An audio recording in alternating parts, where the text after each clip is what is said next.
Hi guys, আপনারা সবাই কেমন আছেন? আশা করি সকলে ভালো আছেন।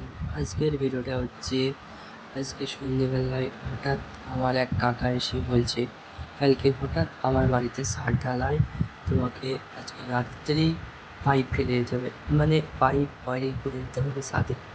তো কী আর করবো, কালকে যেহেতু ভোরবেলায় ছাদ ঢালাই, আজকে রাত্রেই পাইপ ফেলে দিতে হবে।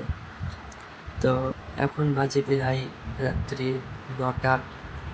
তো ঝটফট এসে ওখানে এসে পয়েন্টগুলোকে ভালোভাবে দেখে নিলাম, মানে কোথায় কী পয়েন্ট লাগানো হবে, মানে বাল্বের পয়েন্ট, ফ্যানের পয়েন্ট, এ পয়েন্টগুলো দেখে নেওয়ার পরে মানে এখানে দেওয়া হবে 4টে সিলিং লাইট, মানে 4টে সিলিং লাইট দেওয়া হবে, আর একটা রডের লাইন, আর দুটো এলইডি লাইট পয়েন্ট, একটা ফোন পয়েন্ট। এটা হচ্ছে main line point, main line এটা দিয়ে আসবে। এই হচ্ছে